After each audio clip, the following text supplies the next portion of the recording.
I just wanted to take a minute and talk about some of the projects I have going on. If you haven't seen Richard, this is Richard.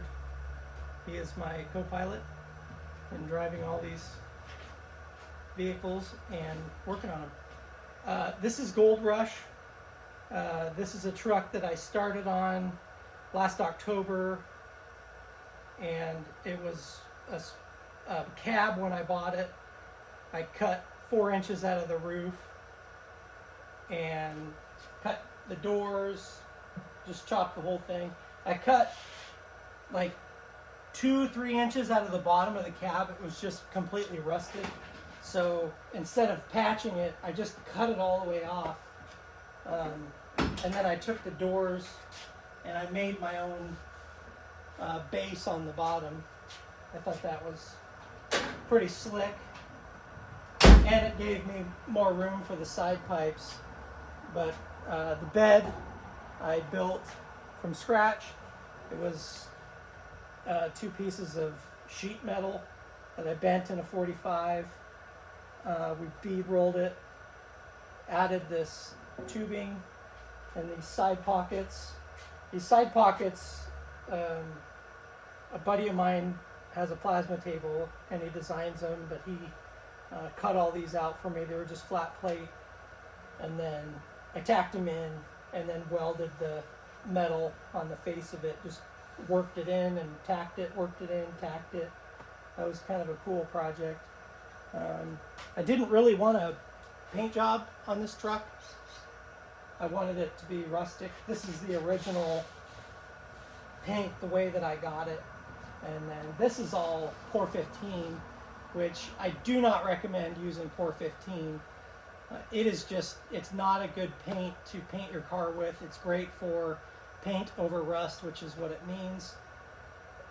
We added a clear coat over the top of the Pour 15. The Pour 15 doesn't hold up under UV, so it just fades out and flakes off. On the Suburban, which you can see right there, I did the grill on it a couple years ago, and it's flaking off completely, and it looks like flat black, and it's supposed to be a gloss, and it's not. So don't use Pour 15 unless you're going to clear coat it. But if you're going to clear coat it, just go get a base coat. You want out?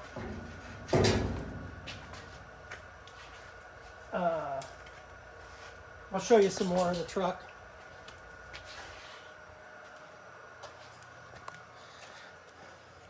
So this has a big block 454 that I bought from a friend of mine, and he had the motor rebuilt. It was supposed to go in a 70 Chevelle Super Sport clone. So they built the motor to be close to what that would have been back in 1970. Here it is. I painted it, threw it in here. We got it running.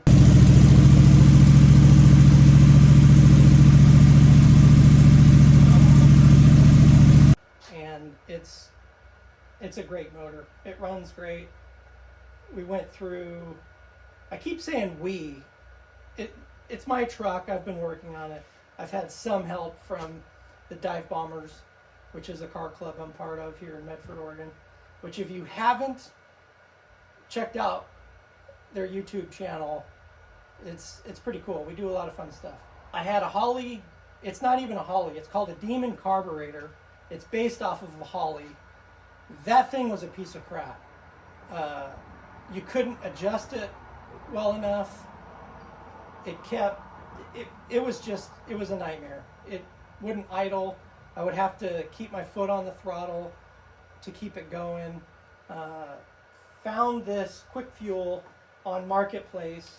I think it was $200.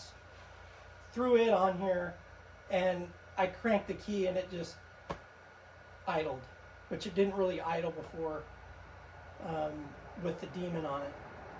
So these are the side pipes. I made the side pipes.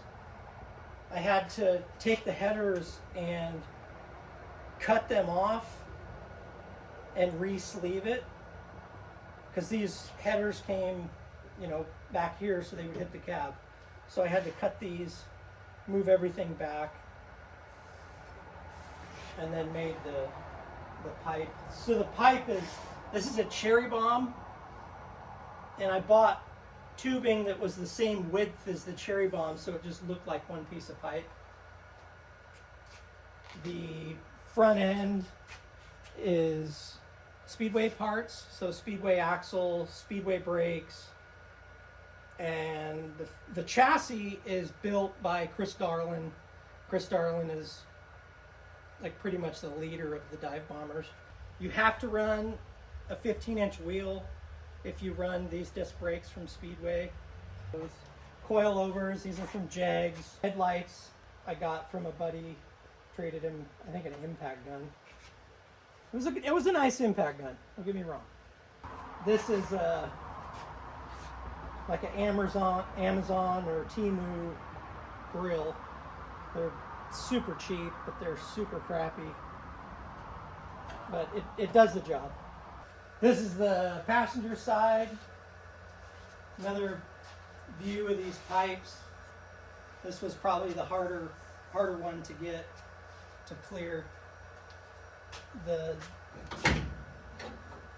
These are bear claw latches for the doors. I'm not wild about them.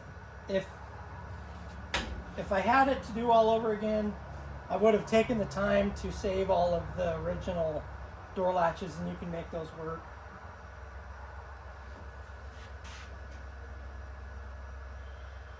I don't know where these seats came. Well, I know where they came from, but I don't know where they originated. The reason it's on jack stands right now is I decided to put a 4L80 in this truck. And the 4L80, it's an electronic transmission, which you have to run a standalone computer. When I originally got this thing running, I really wanted to drive it, of course. So I drove it without that computer. I bought some wire harness off of Amazon. It was 50 some bucks, and it said you could manually shift it and it would work. That did not work. It kept putting the torque converter lockout and lockup, and so I ended up having to disconnect the computer or the wire harness altogether. And I still drove it, and it didn't shift the best, but I was still driving my hot rod that I had just spent 9 months building.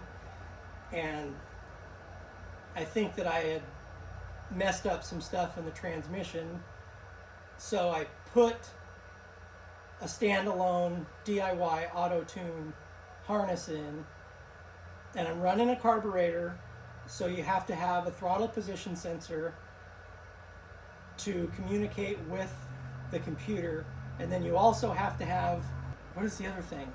Oh, throttle position sensor, and then you have to have an RPM gauge. So I'm running my RPM gauge directly to my distributor, and I bought Innovation, I think is what it's called, throttle position sensor, and we've got it kind of working.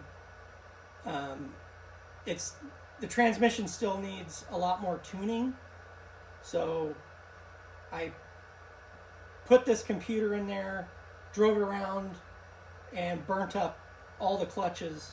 And so I removed the transmission, took it to my buddy. He threw new clutches in it. We threw it back in and drove it around quite a bit. And just recently I lost second gear, so the transmission's back out. This is the third time. So hopefully I'll get it back. It'll go back in. We're going to spend more time on the programmer to make sure everything's programmed properly. The DIY auto tune, it takes a lot of tuning. Like, you don't just pull it out of the box, throw it in your car, and go. It's a whole dialogue of tuning that you have to go through and know what you're doing. A lot of the stuff I have no idea what it means. It's basically, it shifts off line pressure from what I understand, and all those adjustments that you make in it. adjust the line pressure, which adjusts the way it shifts. But I found out the other day, as he's going through the transmission, one of the solenoids was bad.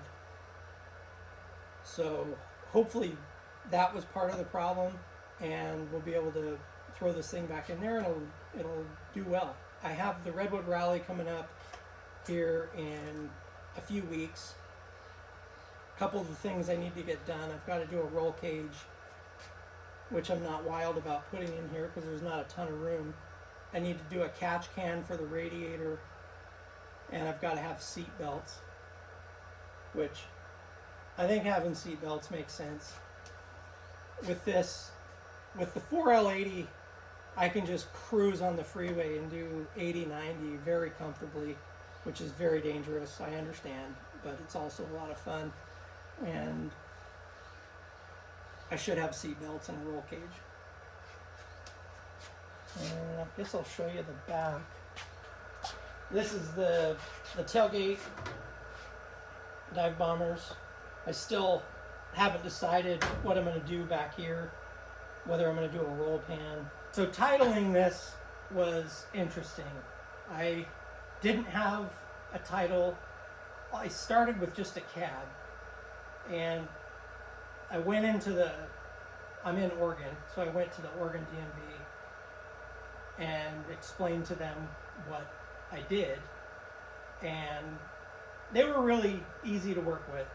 They said you need to fill out this paperwork for building your own vehicle, and you have to supply receipts for the parts that you use to build the vehicle. And I just went home and created an invoice because I built the whole truck, and I bought all the sheet metal and metal from metal places. So I just wrote up a receipt from my business saying, chassis, motor, suspension, all of that included in one lump sum price, and went back into the DMV with this license plate because it's a 46 license plate, 46 cab. The VIN number is still there for 1946, and took all the paperwork in. They looked over it, and they're just kind of like, what do we do with this? So I got somebody else the second time I went in, and she was really cool. She's like, I'm not saying we can't do it. It's just going to take me some time. Just be patient, and let's figure this out. So she went and grabbed a manager. Her manager wasn't super helpful.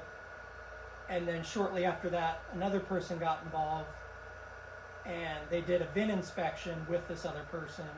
And he's like, just use that VIN number that's on the cab, register it with this license plate, and move forward. So all in all, it took me like 5 hours at the DMV, which was a nightmare. But it's done. I can legally drive it. Oh, the rear end. The rear end is a Ford Explorer, Ford 8.8, so it's posi. It's got 377 gears, and it works great. I got rear coilovers in the back. And this thing handles awesome. The tailgate lights up when you hit the brake. I've got a bunch of metal work to do on the Suburban, which I'll give you a tour of that as well. Ton of work to do on the wagon, and there's always going to be something to do to this. I don't know if watching a roll cage go in is entertaining, but if you think it's entertaining, let me know. I would like feedback from you guys on what you'd like to see.